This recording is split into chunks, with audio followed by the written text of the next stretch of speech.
Astaghfirullah. Assalamualaikum warahmatullahi wabarakatuh.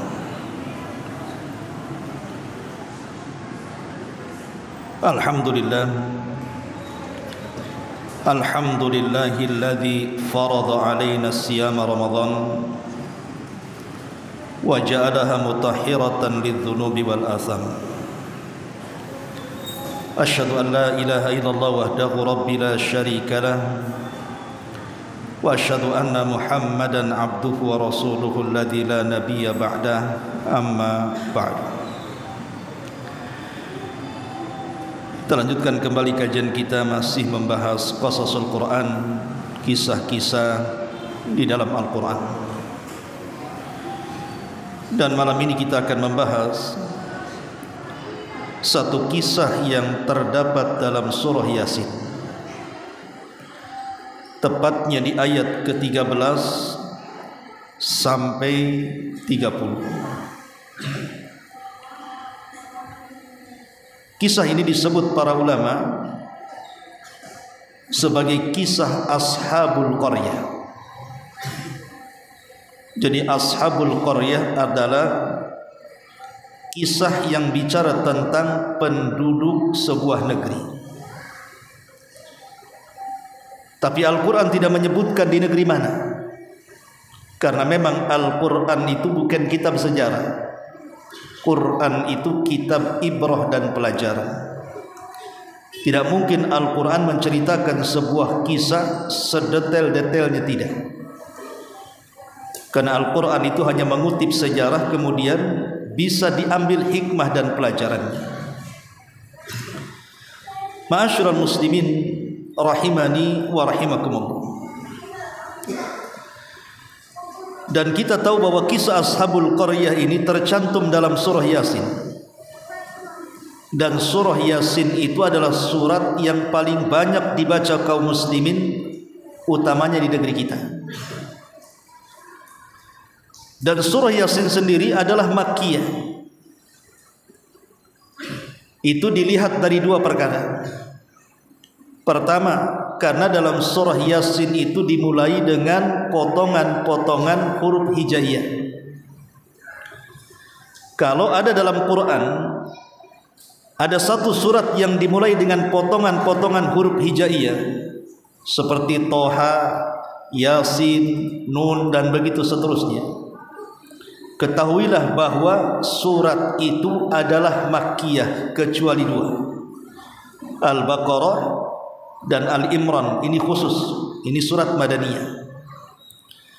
Tapi selain Al-Baqarah dan Al-Imran, setiap surat yang dimulai dengan potongan-potongan huruf hijaiyah, ketahuilah surat itu Makkiyah, turun sebelum hijrah. Yang kedua, kalau ada surat di dalamnya ada kisah-kisah umat terdahulu, kisah-kisah Bani Israel, berarti surat itu menunjukkan Makkiyah.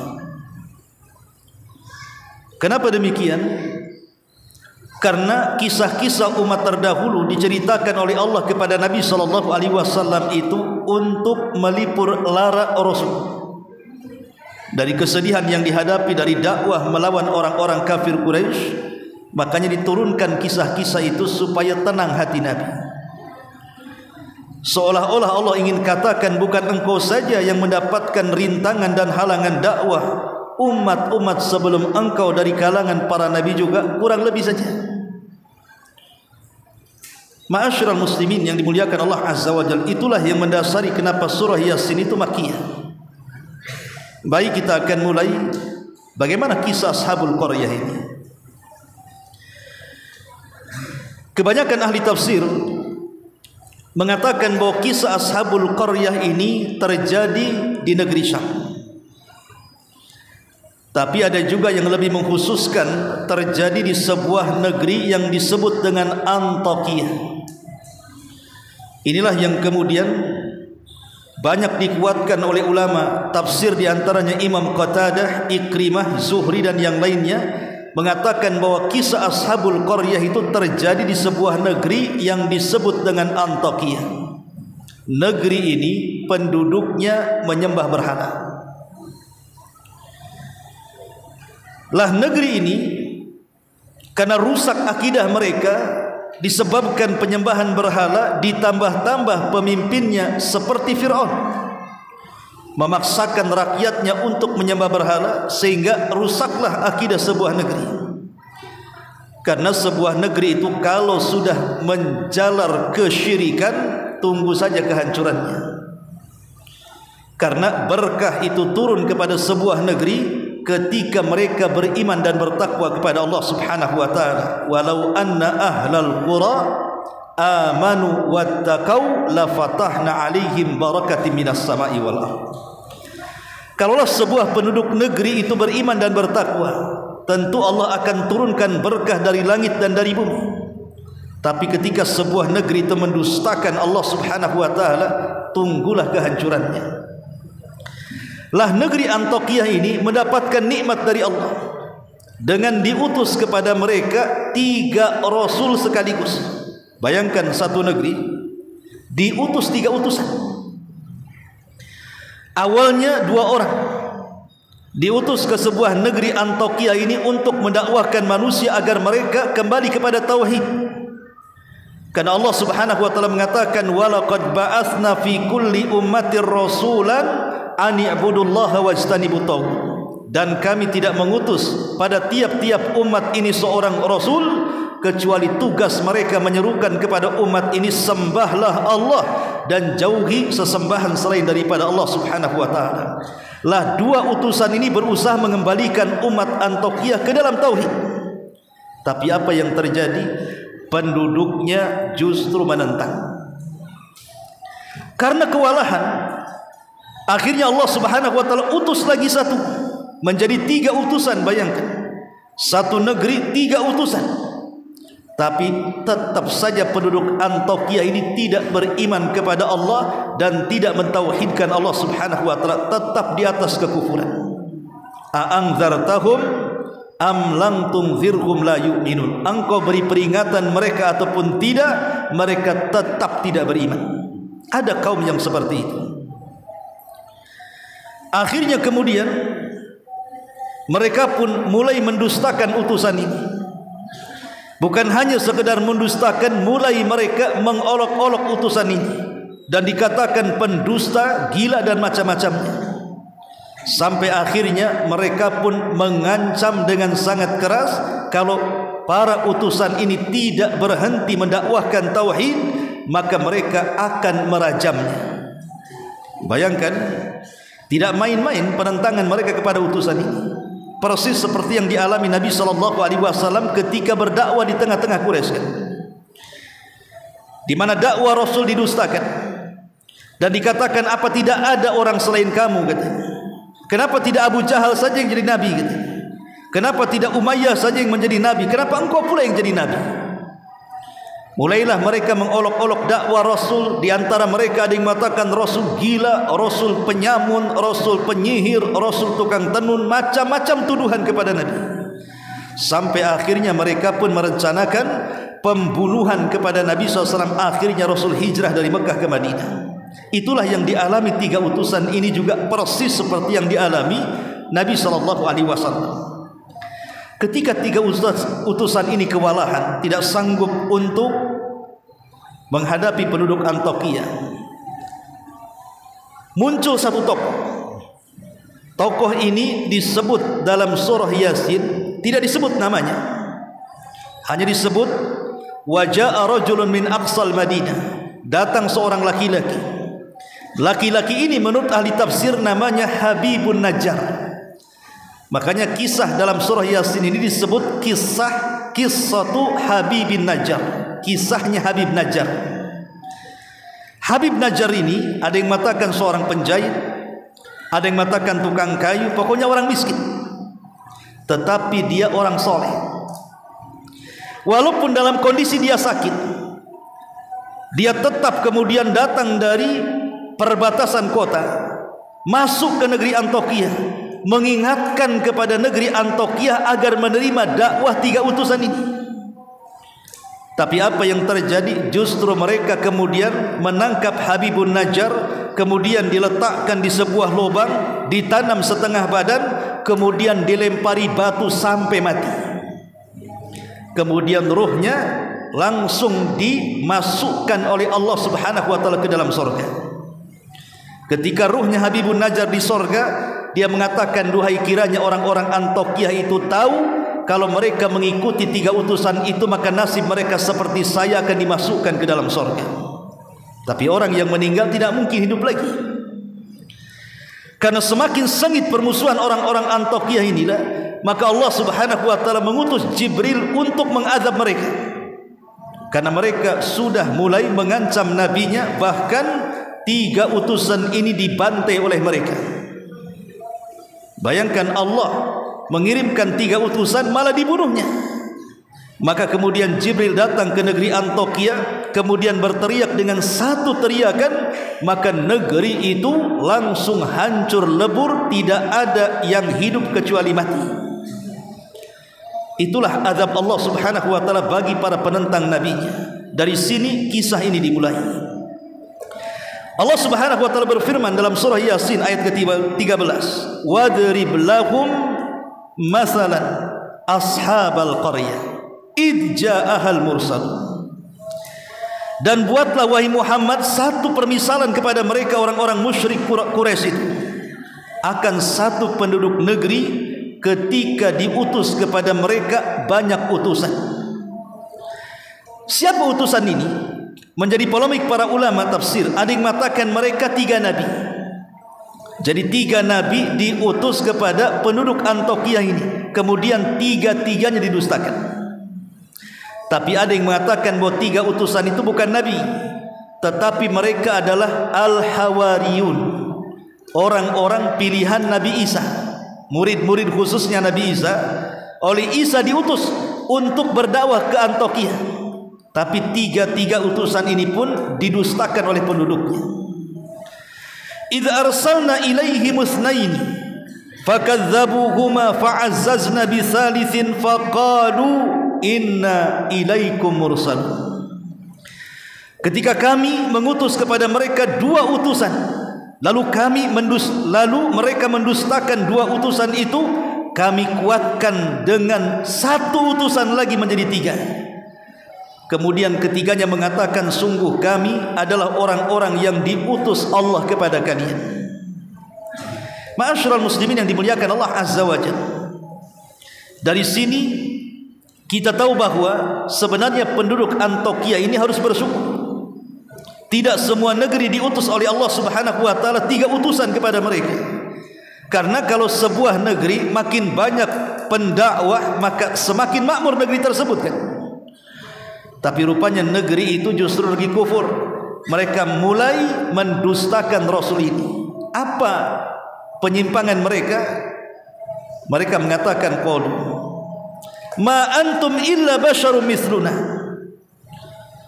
Mereka penduduk negeri itu mengatakan, kamu ini hanyalah manusia seperti kami.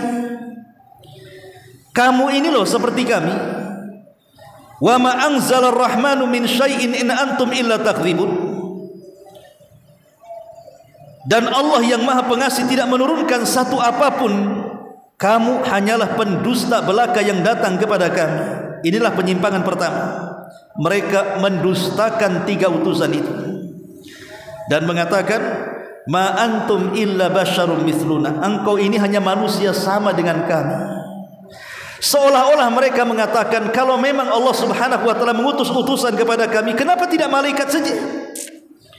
Kenapa tidak malaikat yang diutus kepada kami? Kenapa engkau pula yang sama dengan kami manusia, makan, minum, berjalan, buang hajat dan begitu seterusnya? Mereka minta malaikat yang diutus. Padahal Allah Subhanahu wa taala mengatakan dalam surah Al-An'am kan, lau ja'alnahu malakan la ja'alnahu rajulan. Ingat, seandainya Allah utus malaikat sekalipun untuk menjadi rasul, tentu malaikat yang diutus itu tidak mungkin dalam bentuk aslinya. Karena kalau malaikat yang diutus dalam bentuk aslinya, siapa yang beriman dengan malaikat? Malaikat itu makhluk yang sangat besar. Sayapnya saja Jibril 600 sayap. Satu sayap terbentang antara sadal ufuk. Nabi saja ketakutan. Makanya Allah tidak mungkin kalau seandainya mengutus malaikat pun dalam bentuk aslinya kan. Kemudian yang kedua, macam mana malaikat akan ditiru? Malaikat tak makan, kita pula raja makan. Malaikat tak minum, kita pula semua minuman diminum. Malaikat tak kawin, kita pula mau kain 4. Malaikat beribadah terus, kita pula bermaksiat. Macam mana makan ditiru malaikat, coba bayangkan. Makanya Allah mengatakan, kalau kami memang utus malaikat sebagai utusan, la ja'alnahu rajulan, tetap kami akan buat dia menjelma manusia supaya bisa dilihat. Tapi tidak perlu, karena bagaimanapun itu ujian dari Allah Subhanahu wa taala. Mulai mereka mendustakan utusan itu dan mengatakan, engkau ini manusia seperti kami, ngapain kau berdakwah kemari? Ini yang pertama. Tetapi jawaban para rasul itu bijak sekali. Qalu, mereka mengatakan, Rabbuna ya'lamu anna ilaikum lamursalun. Tuhan kami lebih mengetahui sesungguhnya kami adalah utusan-utusan kepada kalian. Kami tidak perlu meminta pengakuan kalian, karena yang tahu hanya Allah Subhanahu wa taala yang mengutus kami untuk mendakwai kalian. Wa ma alaina illal balagul mubin. Kewajiban kami kan hanya menyampaikan. Soal kalian menerima dakwah kami, alhamdulillah, kami terima dengan tangan terbuka. Kalian menolak pun urusan kalian dengan Allah Subhanahu wa taala. Inilah pelajaran bagi seorang dai, bekal bagi seorang dai, bahwa kewajiban seorang dai itu hanya menyampaikan, bukan memaksa orang. Soal dia dapat hidayah dari dakwah kita, alhamdulillah. Soal tidak dapat hidayah, pertama kita sudah gugur kewajibannya. Urusan dia sesat atau tidak, urusan dia dengan Allah Subhanahu wa taala. Karena tugas kita ini, wa ma alaina illal balagul mubin. Kemudian yang kedua, lihat penyimpangannya. Qalu, mereka mengatakan, inna tatayyarna bikum. Mereka menjawab, sesungguhnya kami bernasib sial gara-gara kalian. Dulu sebelum ada kalian, tenang-tenang saja negeri Antokia. Kalian datang, kalian membuat kekacauan di negeri kami, katanya. Mulai mereka apa? Menyalahkan, istihza, mengolok-olok nabinya. Dari situlah kemudian meningkat, bukan hanya sekedar mengolok-olok nabinya, sampai kepada tingkat tahdid, pengancaman. Apa kata mereka?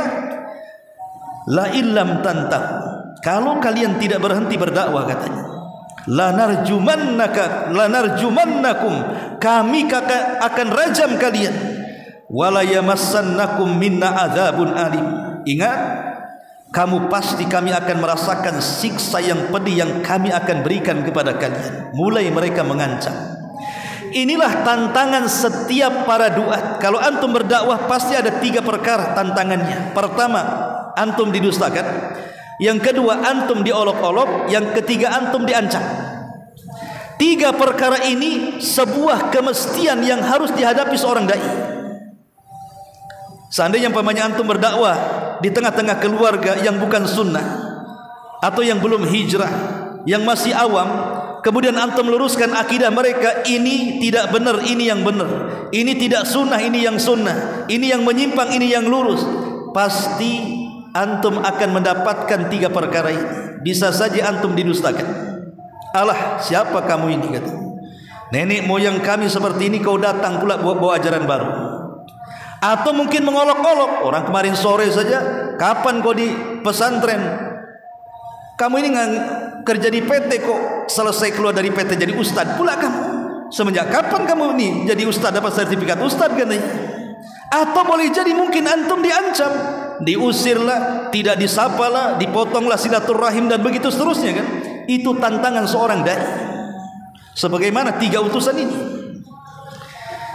Lah ketika kemudian 3 utusan ini kewalahan, berusaha mendakwai mereka, tapi mereka malah mendustakan, mengejek, bahkan mengancam, tiba-tiba Allah katakan, wajaa min aqsal madinati rajulun, dan datanglah dari ujung kota seorang laki-laki. Siapa? Habibun Najjar. Habibun Najjar ini orang miskin tapi soleh. Dia mendengar bahwa ada di negeri Antokia 3 utusan didustakan masyarakatnya, dan dia sudah beriman. Maka dia ingin ikut meyakinkan penduduk Antokia bahwa apa yang didakwahkan 3 utusan itu sebuah kebenaran. Kenapa kalian dustakan? Mulailah Habibun Najjar datang ke Antokia, kemudian mengatakan, ya qaumit tabi'ul mursalin, wahai kaumku, tolong ikuti 3 utusan ini. Mereka para rasul, yang diutus oleh Allah Subhanahu wa taala. Mereka orang-orang saleh, layak diikuti. Kemudian Habibun Najjar mengatakan, ittabi'u ma la yas'alukum ajra wa hum muhtadun. Ikuti mereka. Mereka orang-orang yang tidak minta imbalan kepada kalian. Mereka adalah orang-orang yang mendapatkan petunjuk dari Allah Subhanahu wa taala. Kemudian orang-orang mengatakan kepada Habibun Najjar, engkau ini hanya ngomong saja wahai Habibun Najjar. Lalu bagaimana sikapmu dengan 3 utusan itu? Maka Habibun Najjar mengatakan, wa ma liya la a'budu alladhi fatarani wa ilaihi turja'un. Dan tidak ada alasan bagiku, kata Habibun Najjar, untuk tidak mengikuti 3 utusan ini. Karena 3 utusan ini menyerukan agar menyembah Allah yang telah menciptakan aku, dan hanya kepadanya lah kami akan dikembalikan. Ittakhadhu min dunihi aliha iyuridnir rahman bidhurrin la tughni anni syafa'atuhum syai'an wa la yunkidun. Maka aku akan menyembah Tuhan-Tuhan. Mengapa aku akan menyembah Tuhan-Tuhan kalian jika Allah Subhanahu wa taala yang Maha Pengasih menghendaki bencana terhadap aku? Pasti pertolongan mereka tidak berguna sama sekali. Artinya kalau aku ikut kalian, kata Habibun Najjar, menyembah berhala-berhala kalian, tiba-tiba Allah turunkan azab kepada aku, berhala kalian tidak mungkin menolongku, katanya. Berhala kalian tidak mungkin melindungi aku, dan juga tidak mungkin menyelamatkan aku. Inni idza la fi dhalalam mubin. Kalau aku ikut seperti kalian menyembah berhala, sungguh aku berbuat begitu, pasti aku akan berada di atas kesesatan yang nyata. Inni amantu bi rabbikum fasma'un. Sungguh aku telah beriman kepada Tuhanku, maka dengarkanlah pengakuan keimananku. Ketika Habibun Najjar terus membela 3 utusan ini, marahlah penduduk Antakya. Ditangkaplah Habibun Najjar, kemudian dikubur hidup-hidup. Disisakan dari dada ke kepala, kemudian mulai mereka melempari batu dengan cara merajamnya sampai mati. Bayangkan Habibun Najjar dirajam sampai mati. Lah ketika kemudian dia sudah meninggal sebagai syahid karena membela 3 utusan, Allah Subhanahu wa taala muliakan Habibun Najjar dengan cara apa? Ruhnya dibawa oleh malaikat rahmat dan dimasukkan ke dalam surga. Sehingga Allah katakan, qila dkhulil jannah, masuklah engkau ke dalam surga. Setelah ruhnya Habibun Najjar berada di surga, maka Habibun Najjar berangan-angan dan mengatakan, ya laita qaumi ya'lamun. Duhai kiranya kaumku mengetahui kondisiku yang sekarang di surga. Bima ghafara li rabbi wa ja'alani minal mukramin. Apa yang menyebabkan Tuhanku memberikan ampunan kepadaku dan menjadikan aku termasuk orang-orang yang dimuliakan Allah? Coba kalau kaumku tahu mereka mengikuti 3 utusan, maka nasib mereka sama dengan aku, dimasukkan ke dalam surga, diampuni dosa-dosanya, dan aku dimuliakan oleh Allah Subhanahu wa taala. Tetapi kaum Antakya tidak mengetahui kondisi Habibun Najjar. Ketika kemudian sudah membunuh Habibun Najjar, mulailah mereka pun ikut merajam 3 utusan ini. Satu persatu 3 utusan ini ditangkap dan dibunuh. Ingat, Rasul mengatakan, man adali waliyan faqad adzantuh bil harbi. Siapapun yang memusuhi wali-waliku, kata Allah, maka dia telah mengumandangkan dan menabuh genderang perang dengan aku, kata Allah. Dan kalau perang melawan Allah, mereka tidak akan sanggup menang. Wa ma anzalna ala qaumihi min ba'dihi min jundin minas sama wa ma kunna munzilin. Dan setelah dia meninggal, kami tidak menurunkan satu pasukan pun dari langit kepada kaumnya, dan kami tidak perlu menurunkannya. Jadi Allah Subhanahu wa taala terkadang kalau murka, dia akan utus utusan, kan? Contoh umpamanya, Allah kirim ababil ketika menghancurkan Abraha. Atau Allah Subhanahu wa taala kirim banjir seperti ketika menenggelamkan kaum Nuh. Allah tidak perlu mengutus utusan sebanyak itu. Cukup Allah Subhanahu wa taala utus 1 malaikat Jibril untuk turun ke negeri Antakya. Untuk apa? Berteriak 1 teriakan saja. Allah katakan, in kanat illa sayhatan wahidatan fa idahum khamidun. Tidak ada siksaan terhadap mereka melainkan dengan 1 teriakan saja, maka seketika itu mereka mati semua bergelimpangan. Setelah kemudian mereka mati, maka ruh-ruh mereka menyesal kepada Allah Subhanahu wa taala. Inilah perbedaan penyesalan Habibun Najjar dengan penyesalan orang-orang musyrik Antakiyah. Mereka mengatakan, ya hasratan 'alal ibad ma ya'tihi min rasulin illa kanu bihi yastahzi'un. Alangkah besarnya penyesalan terhadap hamba-hamba itu. Setiap datang seorang utusan kepada mereka, mereka pun selalu mengejek-ejek Rasul tersebut. Akhirnya Allah turunkan azab kepada mereka. Inilah diantara kisah Ashabul Qaryah yang terdapat dalam surah Yasin. Subhanaka wa bihamdika asyhadu an la ilaha illa anta astaghfiruka wa atubu ilaik. Allahu ta'ala alam. Assalamualaikum warahmatullahi wabarakatuh.